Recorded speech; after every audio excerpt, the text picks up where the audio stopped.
Bonjour et bienvenue sur l'épisode 58 de Plein Potentiel. Aujourd'hui, je vous parle d'un projet qui se nomme Les Chefs de montagne avec la directrice Pascale Vézina-Rioux. Restez à l'écoute si vous êtes intéressé par le plein air, les sports extrêmes ou les activités extérieures en fait, et plus particulièrement si vous êtes une femme parce que les Chefs de montagne, c'est une communauté de filles de plein air qui organise des activités pour les femmes particulièrement. Les hommes à l'écoute, je vous encourage quand même à écouter l'épisode parce qu'on a parlé d'autres sujets aussi, comme par exemple l'aspect mental, l'aspect psychologique de ces sports-là, qui est un aspect fort important. Et souvent, dans les sports extrêmes, dans les sports de ce type-là, c'est le mental qui va flancher en premier. Donc, j'en ai parlé avec Pascale, qui est une adepte vraiment, qui fait une multitude de sports extérieurs.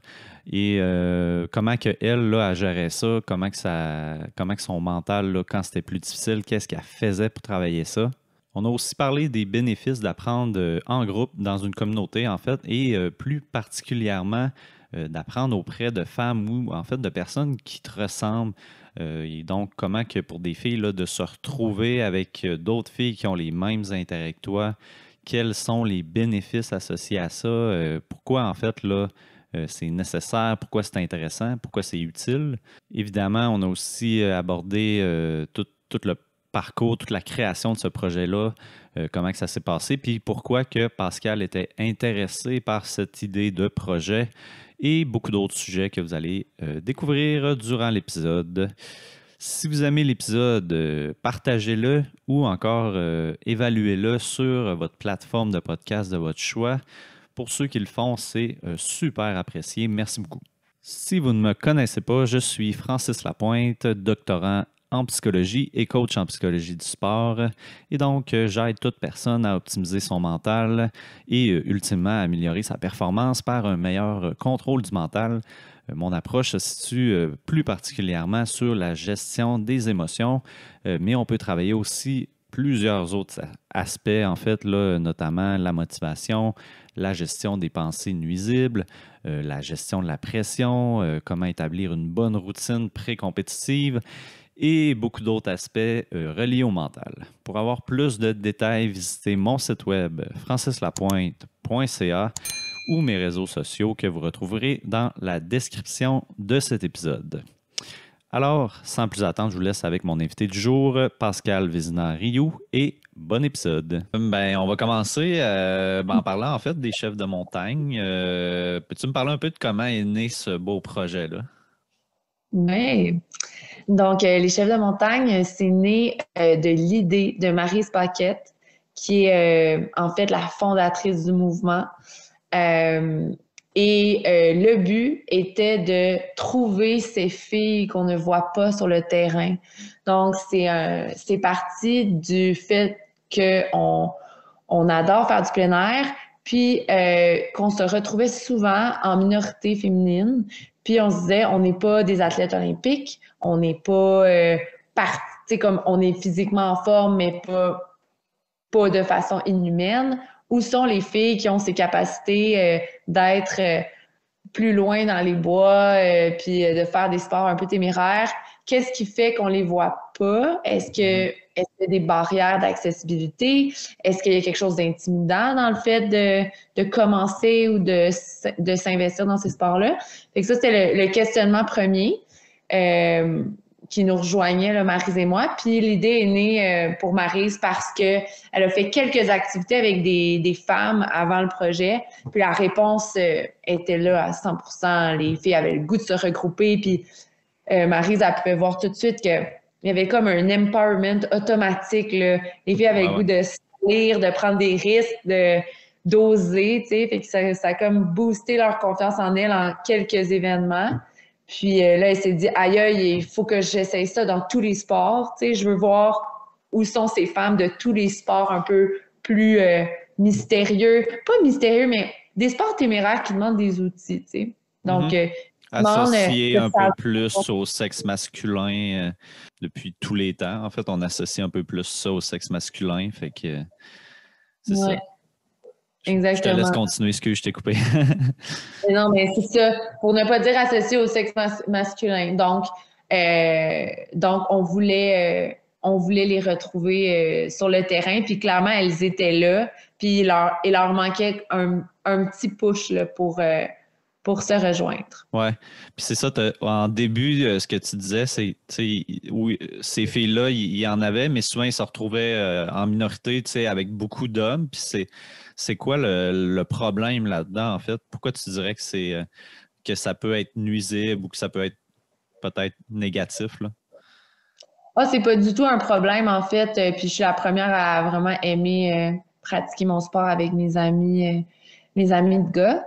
Mais c'était plus de se dire, il y a certainement plus de filles qu'une par groupe de 8 qui aiment faire du ski de randonnée, qui aiment faire du vélo de montagne. Mhm.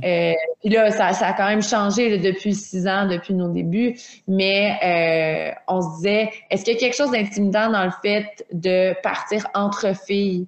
On n'en voit pas beaucoup des groupes exclusivement de filles. Est-ce qu'il manque d'outils? Est-ce que il manque de connaissances pour que les filles soient autonomes, qu'elles se sentent en sécurité? On voit beaucoup de gars, 6-7 gars entre eux, mais c'est rare qu'on va voir 6-7 filles partir en longue randonnée seulement entre elles, en vélo de montagne. Encore là, ça a changé depuis 6 ans, ça a beaucoup Mhm. évolué. Mais c'est encore une moins grande proportion que de groupes de gars, tu sais. Donc, c'est pas du tout un problème. Puis, on n'est pas en train de dire que la meilleure façon de pratiquer le sport, c'est de le faire entre filles ou entre gars, mais c'est de dire on est capable, puis on est capable de le faire bien, puis d'avoir un beau moment privilégié entre filles qui nous fait peut-être évoluer différemment de comment on évoluerait d'habitude.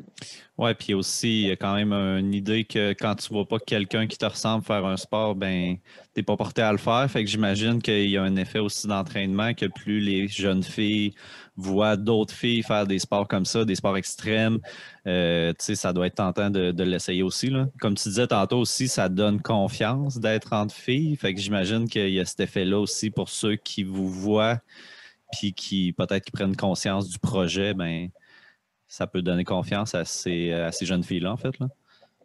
Oui, définitivement. Il y a un effet d'entraînement. Comme je disais, il y a un genre d'empowerment naturel. Tu sais, il y a encore des filles à ce jour que je vais regarder en vélo de montagne, puis je suis capable de dire, personnellement, je suis capable de dire que je suis pas à ce niveau-là, puis que j'ai des croûtes à manger avant d'y arriver, mais avec des filles qui ont sensiblement mon niveau, puis on va se dépasser chacune notre tour, puis quand il y en a quelques-unes qui osent pas, puis qui se sentent intimidées, puis que là, il y en a une autre, il y en a une du groupe qui prend les devants, puis, puis qui ose, ben définitivement, il y a un effet d'entraînement, il y D'être avec a du monde du même niveau aussi, c'est ça, du même qu'il niveau. n'y ait pas une trop grande marge de différence au niveau des peut-être des compétences. Là, ça peut être aidant, en fait. Là. Ça peut faire progresser. Là. Puis qui sont pas nécessairement, puis qui sont physiquement semblables dans la force. Donc, je peux pratiquer le vélo de montagne ou le ski avec mon copain, mais il y a des cascades qui demandent une force que j'ai pas personnellement, tu sais. Mhm. Donc, nécessairement, il y a des moments où je peux pas me comparer à lui, tu sais. Ouais, c'est ça. Puis c'est pas pour rien aussi qu'on sépare les sports entre hommes et femmes. C'est parce que justement, des fois, il y a des différences entre les deux sexes qu'on peut pas non plus nier, si on peut dire. Fait que, tu sais, il y a ça aussi, là. Veux pas, quand tu es avec des personnes qui te ressemblent, ben, ça va être aidant d'une certaine manière, puis ça va être plus valorisant, là. Ouais, vraiment. Puis, comme je disais, ça peut juste te permettre d'aller pousser tes compétences, pousser ta confiance en le niveau que tu as, puis en le cheminement que tu veux avoir pour plus t'assumer après quand tu te retrouves dans un groupe de gars, tu sais, de mieux se connaître comme individu dans ses Mhm. capacités, sa gestion du risque. Fait Ouais. que ça peut aussi t'amener à juste vraiment mieux t'assumer en général dans ton sport puis dans ta façon de le pratiquer, ce qui est d'autant plus sécuritaire, là. Ouais. Toi, tu es quand même une aventurière dans l'âme. Tu fais plusieurs sports, là. Je disais que tu faisais du ski, du kitesurf, de la randonnée, de la voile, de la course, du vélo de route, du vélo de montagne, puis de l'escalade. Fait que tu fais pas mal une multitude de sports. Tu dois pas t'emmerder l'hiver en ce moment, en confinement. J'imagine que tu es quelqu'un qui aime aller dehors, là. J'aime vraiment aller dehors. Puis autant j'ai déjà touché à tous ces sports, autant j'ai quand même mes spécialités, là, dans le sens que je pense pas qu'on peut être bon et expert dans 10 sports différents. Non, c'est sûr. Mais fait que, tu sais, je peux vraiment dire que, mettons, le ski, la voile, le kitesurf, la randonnée, c'est la randonnée, course en sentier, c'est des sports que je pratique beaucoup. Vélo de montagne aussi, je suis pas loin d'être une experte, mais j'adore ça. Puis pour un peu répondre à ta question, cet hiver, non, je m'ennuie pas parce que j'ai choisi le lieu où je vis pour pouvoir jouer dehors. Tu sais, j'ai choisi une qualité de vie comme lieu de vie. Donc, la montagne est proche, les sentiers sont proches. Donc, si c'est pas du ski de randonnée, ben ça va être du ski de fond ou de la course si j'ai pas beaucoup de temps. Mais définitivement, là, ça fait partie de mon quotidien. T'es dans quel coin? T'es en Estrie, je pense, c'est ça? Moi, je suis en Estrie, dans un petit village là, entre Magog et Bromont. OK, ouais. Un bon spot assez réputé là, pour ces activités extérieures, là. Ouais, vraiment. On est servi. Ouais. On a des beaux sentiers puis des beaux aménagements. Puis dans tous les sports que j'ai nommés, moi je trouve qu'il y a quand même un volet mental qui est très important pour ces sports-là.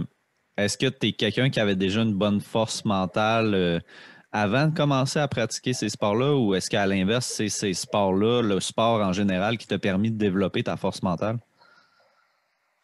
Je pense que j'avais fondamentalement une bonne force mentale. Donc, c'est le ski et la voile, c'est des activités que je pratique depuis que je suis toute jeune. Donc, ça fait longtemps que ça se développe en moi. Mais définitivement, en fait, ce qui a renforcé cette force mentale-là, c'est d'oser essayer des nouveaux sports, puis apprendre, sortir de ma zone de confort là, à plusieurs reprises pour me développer dans d'autres sports. Puis je pense que c'est rare qu'on commence des nouveaux sports à l'âge adulte. Puis de le faire, c'est vraiment de traverser la zone de vulnérabilité avant d'entrer plus dans une zone de confiance. Puis je pense que ça a renforcé cette force mentale-là. Oui, vraiment. Puis de sortir de sa zone de confort, je pense que c'est une des choses qui peut le plus aider à bâtir une bonne confiance en soi, là. Puis moi aussi, ayant commencé à faire de l'escalade depuis 2 ans et demi environ, fait que depuis l'âge adulte, c'est tout récent. C'est vrai que c'est fou comment que ça l'aide à se développer. Là, autant, en ce moment, ça me manque énormément. Moi, j'en fais à l'intérieur, là. Puis, le sentiment de compétence que ça m'apporte, là, j'ai ça nulle part ailleurs, je pense. Là. C'est tellement valorisant là, de s'améliorer dans un sport. Là. Définitivement. Puis, c'est quand même beau ce que tu dis parce que tu as commencé ça il y a 2 ans, puis rapidement, ça prend beaucoup de place dans ta vie, puis beaucoup de signification. Donc, c'est fou l'impact que ces sports-là peuvent avoir dans ton équilibre psychologique puis ton fonctionnement au quotidien. Tu sais, Ben oui, c'est ça. Puis il est jamais trop tard, je pense, pour commencer à essayer des sports. Puis où il y en a certains que, tu sais, tous les sports qu'on essaie, je pense, c'est normal de ne pas être bon au début, mais il y en a certains on sera pas bon, mais on va quand même aimer ça puis avoir le goût de s'améliorer. Puis, mais si on ne l'essaie pas, on peut passer à côté de quelque chose. Puis moi, je pense que j'aurais aimé ça vraiment découvrir ce sport-là beaucoup plus tôt dans ma vie qu'à 27, 28 ans. Là. Ouais. Ouais. Puis, est-ce que ça t'arrive justement que ton mindset, ton mental, il flanche ou qu'il soit plus fragile quand tu pratiques ces sports-là? Puis si oui, ben comment tu gères en fait l'aspect mental quand c'est plus difficile? Je dirais que dans mon cas, il y a quand même j'ai mes faiblesses, là, mes faiblesses signatures, si on veut, là, dans le sens que c'est quoi? j'adore les sports d'hiver, mais je suis frileuse, là. Frileuse. Okay. Ah ouais, surprenant quand même. Ouais. Ouais, mais j'ai toujours trouvé des moyens de le pratiquer. Fait que dans le vêtement, il n'y a aucun problème, tu sais. Puis, écoute, je suis la multicouche par excellence. Donc, j'ai tout le temps deux, trois duvets de rechange. Je peux pas être mouillée, sinon j'ai froid, tu sais. Donc, j'ai vraiment ma façon de fonctionner. Par contre, il y a des limitations, là, tu sais, pour les bottes de ski. Tu sais, là, maintenant, il y a des bas chauffants. Mais quand tu veux une botte de ski performante, puis là, ça dépend du skieur, mais moi, j'aime que ma botte de ski soit vraiment proche de mon pied, puis vraiment serrée. Donc, puis ça c'est comme essentiel pour moi pour le Mhm. ski que je fais. Et j'ai facilement froid aux pieds, bref. Puis, j'ai quelques techniques, mais quand même, là, j'ai facilement froid aux pieds, puis ça peut me désorganiser, puis vraiment prendre toute la place dans ma tête. Donc, tu sais, là, j'ai vraiment besoin de me concentrer, de me donner des solutions. Donc, d'accepter que si j'ai trop froid, il va falloir que je vire de bord, tu sais, que je retourne à la maison. Je me donne comme des plans A, B, C. Fait que là, ça me donne une sensation, tu sais, ça me donne l'impression que j'ai des solutions. Puis, Ça te puis souvent, permet de ça peut moins y penser un petit peu sur le coup, là, d'avoir des solutions, j'imagine. Ouais, ça me permet de moins y penser. Puis souvent, je passe à travers ma journée, puis ça va. Puis il y a quand même quelques fois où est-ce que ça prend le dessus, puis qu'il faut que je revienne. Puis c'est peut-être une drôle de faiblesse, mais dans les sports d'hiver, la gestion de la température est quand même vraiment de mise parce que ça change complètement ton bien-être pendant que tu fais ton sport, tu sais, que ce Ouais. soit dans le camping d'hiver, dans le ski de fond, dans l'escalade de glace. Donc, tu sais, je dirais que vraiment, moi, ça, c'est ma faiblesse en ski particulièrement. Fait que c'est ça, de me donner des solutions, d'avoir des vêtements de rechange, tu sais, d'avoir l'impression que j'ai tout essayé pour que ça fonctionne, puis à un moment donné, si ça fonctionne pas, ben, Ouais, c'est ça. Ce ça que, dans fonctionne le pas. fond, ce que je trouve intéressant là-dedans, c'est que tu prends le contrôle de ce que tu es capable de contrôler. Puis à partir de là, ben, si ça fonctionne pas, ben, tu as tout fait quand même en ton contrôle pour ben, que ce soit justement de mettre une couche de plus ou d'avoir justement le matériel de l'équipement qui est adapté au fait que tu vas avoir froid, là. À partir de là, ben, tu te dis, bon, j'ai tout fait, là.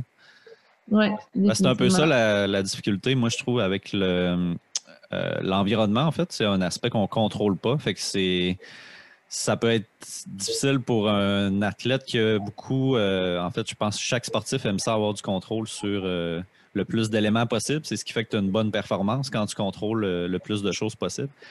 Fait que c'est ça qui est difficile avec l'environnement et le chaud, le froid. C'est touché, ça.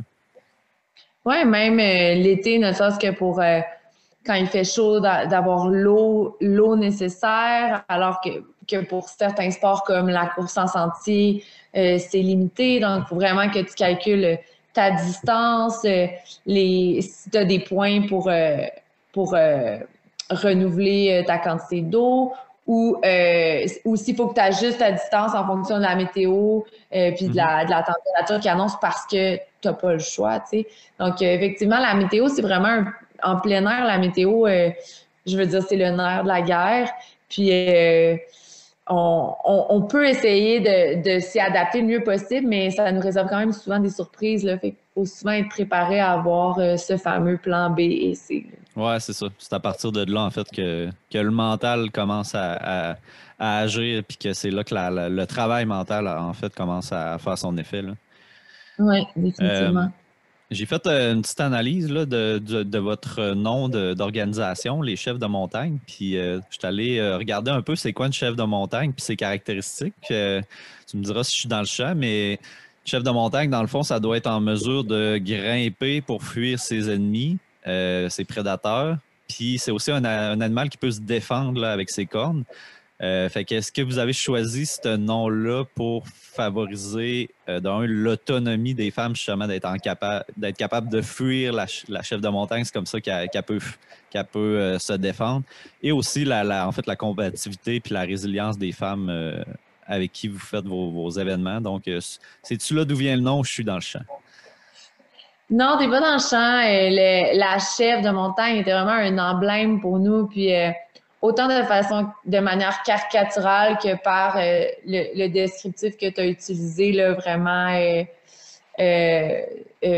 voyons, de force de la nature qui est la chèvre, ça représente bien, là, dans le sens que la chèvre de montagne, pour nous, c'était, oui, cet animal qui peut se retrouver dans des endroits que tu n'imaginerais même pas possible d'être. Comme tu as nommé, elle se défend, puis elle est combative, puis définitivement, ça représente ce qu'on veut prôner dans la force qu'on essaie de partager avec les femmes. Mais il y a aussi le petit côté rigolo qui représente un peu l'hyperactivité, les positions de toutes sortes, le fait de pas se prendre au sérieux. Souvent, on va le cri de la chèvre, par exemple, qui est toujours très surprenant. Les endroits où est-ce qu'on va voir qu'elles peuvent se poser, tu sais, qui a pas vu une fameuse chèvre sur un petit poteau tout mince avec ses quatre pattes regroupées.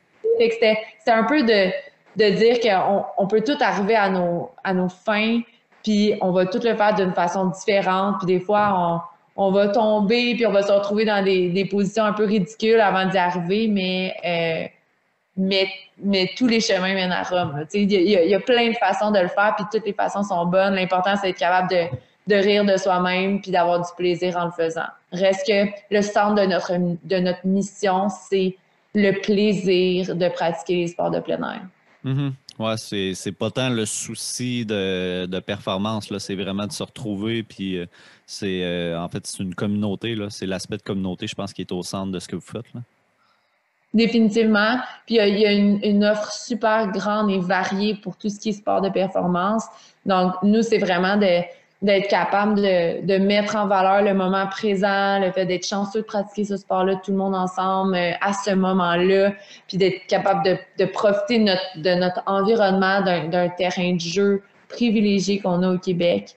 Fait avant tout, c'est le plaisir de faire ce sport-là avant peu importe l'objectif que tu te fixes. Là. Ouais. Puis ben, dans l'idée de tout ça aussi, c'est de se retrouver entre femmes. C'est sûr que beaucoup de ces sports-là sont, comme je le disais tantôt, sont identifiés plus au sexe masculin. Quel effet ça peut avoir pour une fille d'être une des seules ou parfois la seule fille d'un groupe, là, ça peut-tu avoir des effets négatifs? Ben, je pense que ça va dépendre du caractère de chacune. Tu sais. Il peut y avoir une fille qui sent vraiment que ce groupe de personnes-là, si en l'occurrence c'est des gars, ben c'est le groupe avec qui elle a du plaisir à partager son sport, le groupe avec qui elle réussit à se pousser, puis à retirer le maximum de l'activité. Fait qu'il y a vraiment des caractères qui vont être bien avec une gang de gars. Puis moi, la première, c'est parfait, tu sais. Donc, je pense que je m'éloigne un peu là, du sujet en disant, mais je pense qu'il y a vraiment rien de négatif à ça. C'est des énergies différentes. Puis je pense que le but de parfois se retrouver entre filles pour évoluer, c'est juste de s'offrir ce moment privilégié-là pour gagner de la confiance dans son identité de sportive. Mais je pense pas que c'est toutes les femmes qui ont le même cheminement. Tu sais. Je pense qu'il y en a qui ont besoin, qui ont peut-être besoin de cette différence-là, puis de ce niveau différent et physique-là pour se pousser plus, tu sais. Puis en même temps, je suis pas en train de dire que les filles entre elles peuvent pas se pousser autant qu'on pourrait se pousser avec des gars. Tu sais, c'est super différent. Mais je pense que c'est une question de caractère. De personnalité aussi, là, avec qui que. De personnalité. C'est ça, avec qui que. Avec qui t'entoure, en fait, qui est autour de toi. J'avais une autre question par rapport à ça, là, parce que, tu sais, je sais que quand on parle de groupe de femmes ou autant de groupes d'hommes, mais là, dans votre cas, là, un groupe de femmes comme ça, je sais que chez des hommes, tu sais, des fois, ça peut comme avoir un effet de genre, nous autres, on n'a pas le droit de se regrouper entre hommes, c'est vu comme sexiste, mais vous autres, vous le faites. Qu'est-ce que tu voudrais dire, en fait, aux hommes qui se sentent rejetés ou mis à l'écart là, dans ce que vous offrez comme projet? Ben, personnellement, je pense qu'il y a quand même beaucoup d'offres qui est présente pour les hommes. Puis, ben, à ma connaissance, j'ai jamais eu de reproches à faire pour les gars qui se regroupaient entre eux, puis qui avaient le goût de passer un moment privilégié entre gars. Fait que, tu sais, tout de suite, je pense il y a aucune discrimination qui est faite. Après ça, nous, on a une mission puis une ligne qu'on tente de suivre. On peut pas, on peut pas tu sais, je veux dire, on suit une ligne directrice puis on peut pas se disperser trop. Déjà que en ce moment, on pourrait être dans plus de régions, on pourrait faire encore plus de filles puis on n'a pas les ressources pour le faire. Donc, tu sais, je pense que je me sentirais flattée de voir que les gars ont le goût de se joindre à nous puis que c'est le genre d'initiative qu'ils recherchent.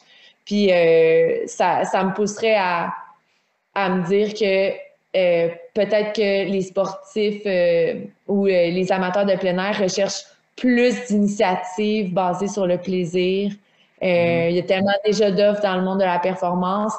Si les gars ont besoin de ça, ben ça me fait juste dire qu'il y a une belle place pour pousser tout ce qui est axé plus sur un mode jeu plus que performance. Mhm. Ouais. Tantôt, on parlait un petit peu de communauté, là. C'est quoi les avantages, selon toi, de faire partie d'une communauté comme la vôtre? Les avantages, je pense que c'est de ben ça revient un petit peu ça revient un petit peu au même de ce que je disais tantôt, mais je pense que les avantages, c'est de rencontrer des nouvelles filles qu'on n'aurait jamais rencontrées. Donc, souvent, on va rester avec notre réseau de contacts, bouche à oreille, mais là, on propose des activités qui vont réunir des nouvelles filles qui viennent souvent de partout au Québec, dépendamment quel type d'événement. Donc, des fois, tu peux rencontrer, entre guillemets, ton âme sœur de plein air avec qui tu vas continuer à faire des micro-aventures d'un week-end. Une personne que tu vas rejoindre à mi-chemin, puis avec qui tu vas développer des liens super que tu n'aurais pas développé normalement parce que tu n'aurais pas eu le point de contact que les chefs de montagne peuvent offrir. Mais je pense que les autres avantages, c'est d'aller chercher des outils puis des notions de sécurité dans les sports. Donc, on travaille avec des experts, avec des guides de montagne, puis les sports de plein air demandent une connaissance de l'environnement, de l'équipement, des techniques de pratique des sports qui sont quand même super importantes, pour ne pas dire primordiales. Par exemple, en vélo de montagne, on doit savoir s'orienter dans la montagne, connaître les applications ou les cartes qui permettent de vraiment savoir où est-ce qu'on s'en va. Il faut savoir comment entretenir son vélo, changer un flat, changer une chaîne. Faut apprendre les techniques de base pour être capable de bien évoluer dans le sport. Fait que, tu sais, je pense qu'il y a le côté social de la communauté, mais il y a aussi un côté connaissance qui est super important, puis qui des fois est dur à aller chercher. Fait que là, on offre un tout en un, tu sais, on offre la possibilité de rencontrer des filles qui ont les mêmes passions, on offre la possibilité d'apprendre un sport en partant avec des bonnes bases, d'avoir accès à des experts de leur milieu, de leur sport. Puis, un aspect dont on n'a pas vraiment parlé depuis le début, c'est la nutrition. Donc, ma collègue qui est avec moi à temps plein dans le projet, Émilie Richard, est nutritionniste du sport. Puis, elle amène là, sa touche magique à tous les événements. Donc, à tous les événements, on a des collations santé, on propose des menus qui sont stratégiques sur le plan énergétique. Puis, comme je disais, vu qu'on est vraiment basé sur le plaisir, ben, on met l'accent sur les petits moments anodins qu'on oublie trop souvent dans une journée de sport. L'importance que les collations puis que le lunch soit goûteux, que ce soit un moment spécial, le petit café du début, la bière d'après-sport ou le cocktail après-sport. Donc, c'est ça les avantages, c'est d'avoir accès à des experts, de rencontrer des filles super, puis de goûter, puis de s'instruire par rapport à la nutrition dans le monde du sport. Est-ce qu'il vient un moment où ce que vous connaissez tout ou bien il y a tout le temps du nouveau monde qui se greffe? Très bonne question. Donc, ça dépend des activités. Je dirais qu'il y a des activités où est-ce qu'on voit vraiment une récurrence évidente, mais en général, là, on a à peu près 70% de nouvelles participantes pour 30% de rétention, là. Donc, donc, c'est souvent des nouvelles personnes. OK, cool. Puis, mis à part la nutritionniste là, qui fait partie de l'équipe, y a-tu d'autres professionnels ou en fait d'autres personnes là, qui ont chacun leur spécialité? Parce que tu mentionnais, tu sais, pour des aspects plus techniques, tout ça. Fait qu'avec qui vous faites affaire? Est-ce que vous faites affaire avec du monde extérieur ou bien vous avez tout ça dans votre équipe? Bien, super bonne question aussi. Donc, je dirais que notre équipe est grande, mais chaque personne travaille sporadiquement avec nous. Donc, on a une responsable de chaque région avec qui on travaille. En ce moment, on travaille avec Québec, l'Estrie, les Laurentides et la Mauricie. Dans chaque région, on a une responsable de région qui développe elle-même son équipe. Son équipe d'experts, puis son équipe de bénévoles encadreurs. Donc, nous, on a tout le temps un expert qui anime le groupe, puis une personne qui ferme le groupe, qui est bénévole, qui va aider à l'organisation, à la coordination des événements. Puis, dépendamment des événements, on va vraiment travailler avec un guide de montagne professionnel pour prendre en charge le groupe, puis former les filles là, comme il se doit. OK, cool. Puis pour répondre à ta question initiale, oui, on travaille avec des gens de l'extérieur dans le sens que on travaille avec certaines firmes de guides, mais aussi avec des coachs de vélo qui ont leur compagnie de coachs de vélo, des coachs de vélo plus amateurs, mais experts aussi. Donc, on travaille avec vraiment toutes sortes d'intervenants. Mm-hmm. Puis là, en ce moment, est-ce que vous organisez encore des événements ou tout est sur pause? Ça a été une année difficile, je ne pourrais pas mentir à cet effet. Au ralenti. Cet été, on a réussi à avoir nos clubs de vélo de montagne, puis plusieurs événements à ratio réduit en montagne, donc à 8 pour 1. C'est juste que normalement, on va avoir plusieurs groupes de 8, mais là, on était vraiment un par groupe isolé de 8.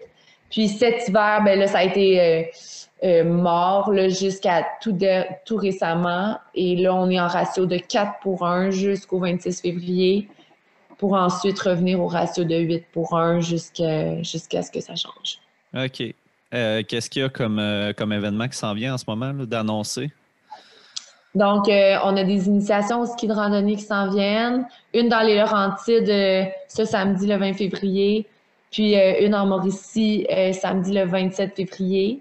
On a une sortie de fat bike en Estrie qui va avoir lieu le 25 février. Puis sinon, on a des clubs de soirées de ski de randonnée en Estrie dans les Laurentides là, pour les 4 prochaines semaines. OK. Bon, ben, je vais inviter en fait les gens qui écoutent à aller voir votre page parce que ça va sortir après en fait au mois de mars. Fait que j'imagine qu'il va y avoir d'autres trucs qui vont savoir ajouter probablement. Ouais. Ben, puis sinon, là, pour revenir en fait à l'esprit de communauté et tout ça, là, c'est sûr que dans tout ça, j'imagine que tu es quelqu'un qui accorde l'importance au besoin de connecter avec les autres, étant donné que tu fais partie d'un projet comme ça. Puis là, le besoin de connecter, notre besoin social est fortement affecté en ce moment.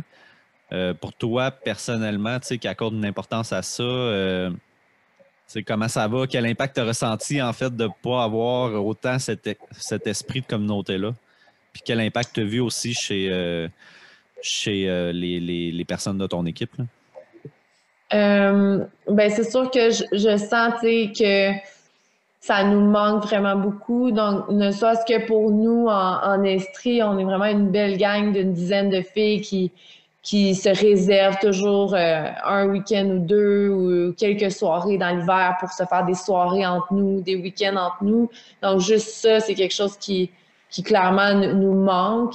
On a tout l'esprit d'aventure ancré en nous. Mm-hmm. Mais je dirais que ce qui me manque, c'est vraiment le concret. Donc, tu sais, on est constamment en train d'organiser, puis de prévoir, puis de visualiser des événements pour faire plaisir aux filles, puis pour les amener à un autre niveau. Puis là, c'est rare que ça se concrétise ou ça se concrétise, mais avec des ratios hyper réduits où les contacts sont limités. Donc, tu sais, je pense qu'on est capable de garder le mouvement en vie, mais on est capable de garder le mouvement en vie, mais pas tout à fait mais pas tout à fait comme la mission initiale. Fait que, tu sais, oui, ça manque de vivre sur le terrain un peu le résultat de ce sur quoi on travaille pendant si Ben oui. longtemps. Puis, comme tu le dis, moi, ma force, c'est de connecter avec les gens, d'être capable de voir comment ça se passe, de quelle façon elles apprennent, ce qui leur facilite leur intégration, ce qui facilite moins, de quelle façon on adapte l'événement pour que ce soit mieux la prochaine fois. Donc, définitivement, le fait de ne pas se regrouper, ça fait que je peux jamais voir sur le terrain ce qui se passe avec tout ce sur quoi on travaille. Ouais, ça doit être tough, ça, quand même. Puis la pandémie, ça a-tu amené... Est-ce que vous avez fait des choses que vous auriez pas cru avant faire? Est-ce que ça vous a amené des nouvelles idées? Comment vous avez adapté votre offre, en fait? Je dirais que côté événement, on n'est pas, on n'a pas adapté, on a adapté nos ratios, puis on a adapté notre gestion des événements, mais on n'est pas allé vers le virtuel vraiment.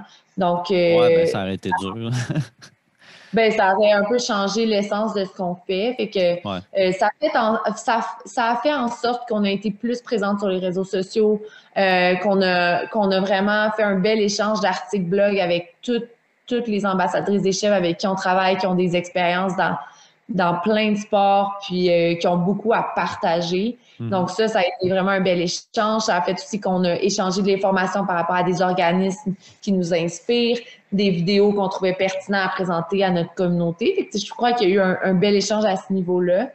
Et sinon, ça nous a donné un beau pas de recul pour penser à des projets à long terme qui nous tenaient à cœur depuis le début, là, notamment d'intégrer un peu plus la communauté d'adolescentes fin secondaire dans le but de créer un pont entre le moment où on est encadré à l'école puis le moment où on est laissé à nous-mêmes. Donc, de trouver une façon de faire en sorte qu'elles intègrent un peu le plein air pour qu'elles aient juste assez pour avoir la porte d'entrée. Donc, pas de barrière si jamais elles ont le goût de pousser dans le plein air ou de s'investir plus.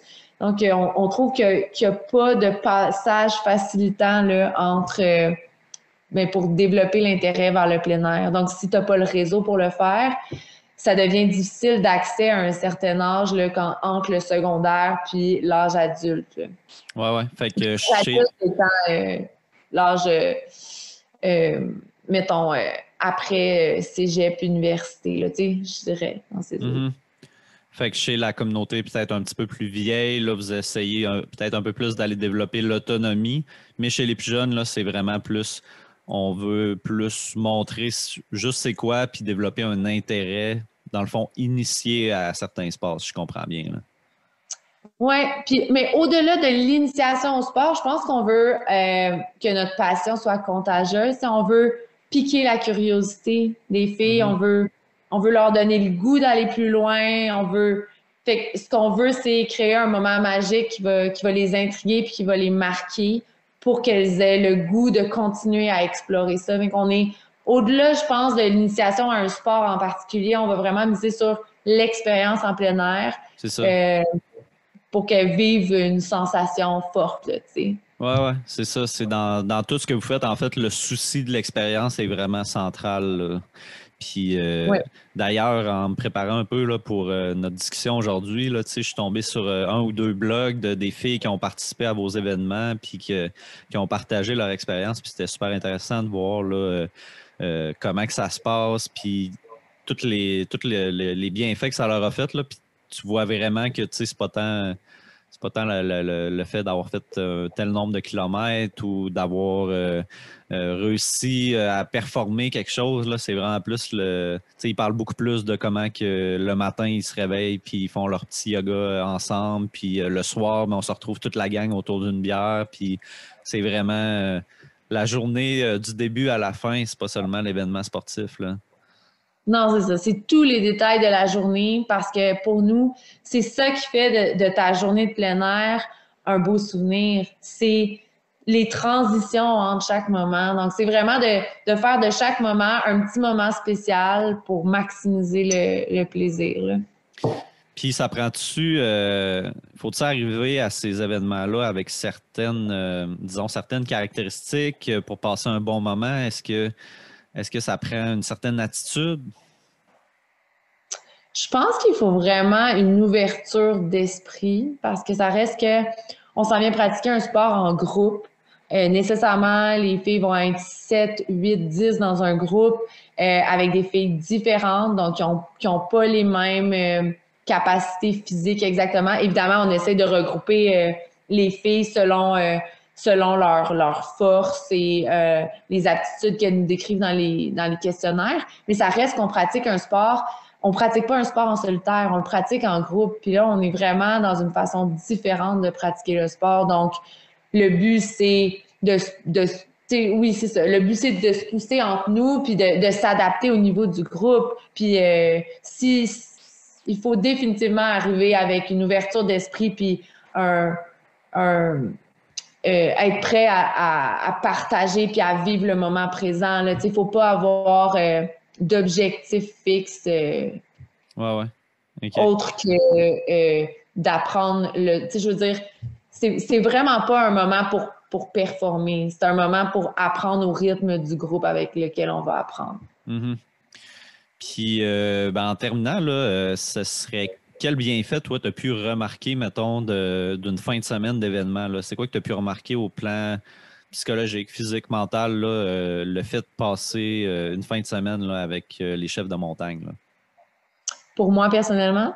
Non, en fait, non, c'est ça, ma question était plus ou moins claire, là, mais pour, mettons, des participantes, là, qu'est-ce que vous avez reçu comme feedback principalement, ou si même tu aurais un exemple de quelqu'un qui t'a parlé de sa fin de semaine? Mais je dirais, j'ai de la misère à le dire précisément parce que c'est souvent un feeling. C'est pour ça qu'on va souvent dire, c'est difficile de décrire un événement. Les chefs, pour le comprendre, faut être là, faut le vivre. Ça va changer selon les énergies du groupe, mais je dirais que de façon générale, puis je dis on parce que je m'inclus, on est sur notre nuage.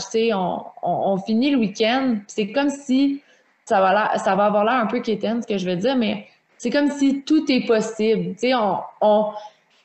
On s'est offert un moment spécial. Ça a été le fun dans les moindres détails. On a appris, il y a eu des moments où est-ce qu'on s'est senti plus vulnérable, des moments où est-ce qu'on s'est senti plus forte. Puis, on dirait que le week-end finit, puis tu sors, tu descends de ton nuage, t'as le goût que ça finisse pas. C'est vraiment, c'est ça, j'ai de la misère à décrire. Ça fait, c'est un moment privilégié où étonnamment, juste en jouant dehors, tu as l'impression que tu t'es payé le tout inclus, le plus de luxe que tu pouvais te payer. Ben, c'est ça, pendant que tu parlais, ça me faisait penser à un peu comment on se sent en revenant d'un voyage, là, que tu as l'impression que tout est possible vraiment, puis que c'est vraiment un voyage qui change un peu ta façon de voir les choses, là, quand tu t'intègres culturellement.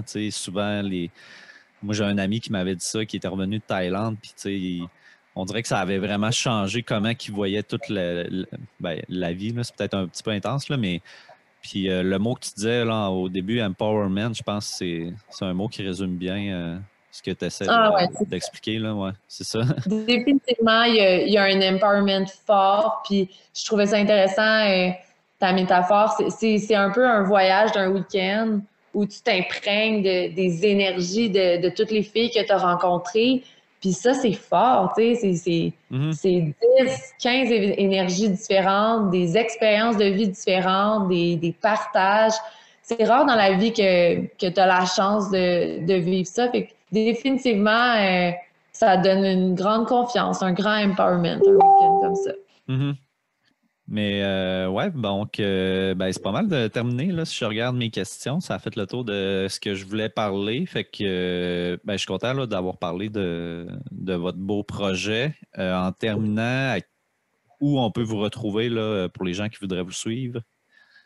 Donc, on est super actifs sur Facebook, sur notre page Facebook, Les Chefs de Montagne, ou sur notre page Instagram. Puis, notre site web où est-ce qu'il y a tous les événements, les détails de ces événements-là, les articles blog, c'est le www.leschèvresdemontagne.com. Puis, on peut aussi s'inscrire à l'infolette des chèvres pour avoir plus d'informations. Et finalement, il y a 3 abonnements possibles. Donc, la membre curieuse, la membre aventureuse, puis la membre audacieuse.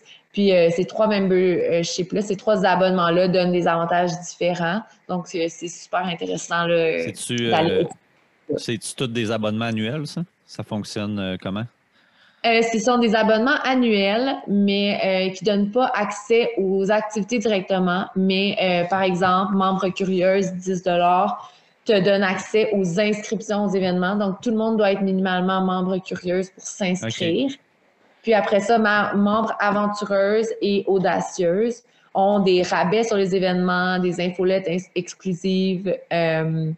Les membres audacieuses vont avoir des rabais privilégiés avec les partenaires aussi.